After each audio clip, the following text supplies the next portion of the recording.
Hello, everyone. I'd like to talk today about improvisation. That word keeps coming to me as I think about how we're reacting to the world as it's coming at us. You know, there's a lot of change in the world at the moment, obviously, right? The restrictions that are placed on us, and in some cases, the restrictions that are being lifted, the ways that we're working, the places that we're working, the tools that we're using to work with. There's a lot of change in the world. And the word improvisation keeps coming to me because I think if we're going to be successful in this current environment, we need to be improvising, successfully improvising.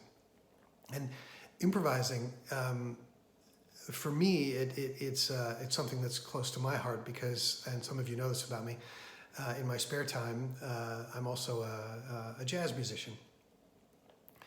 And of course, jazz is famously about improvisation. It's about deciding in the moment what to play.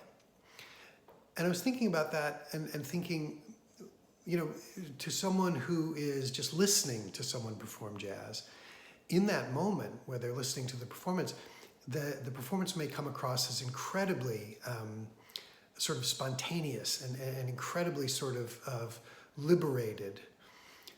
They are speaking with their own voice in that moment. And of course, that's true. But I was also thinking about how much preparation has to go in to making sure that in the moment where we're improvising,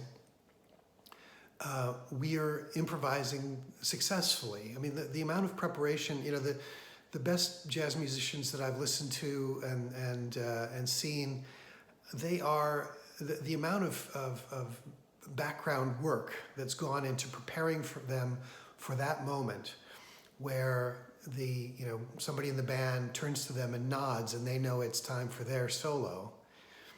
The number of hours and the amount of knowledge that's gone into that moment is tremendous. They're going to be familiar with the structure of the song. They're going to be familiar with the melody. They're going to be in the moment, listening very actively to what else is going on in the band. So who else is playing what, and how can I react to that in sort of interesting and creative ways. So how does that all apply to the work that we're doing these days? And I think what I'd say is an interesting question might be, how much preparation do you need to be doing in order to make sure that you're improvising effectively? In other words, as you make your way through your day, do you have the confidence that you are making good choices, right? You're improvising. You're deciding in that moment what to focus on. How much preparation do you need to do? And what does that preparation need to look like? And, you know, as the work that we do in getting things done is so much about encouraging externalizing thoughts. So some interesting questions might be, what do you need to have in your system that would enable you to improvise effectively? Have you reviewed your system recently, right? Have you done a weekly review, for example? Those might be some examples of things to make sure that you've got a good platform set for doing improvisation.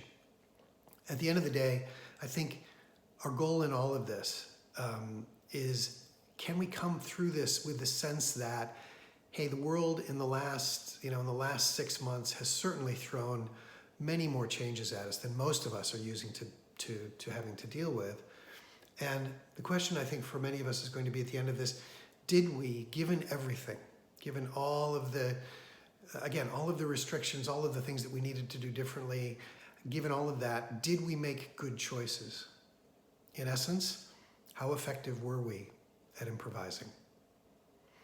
I hope that's helpful. I hope that you and yours are safe and well, and I look forward to talking to you next time.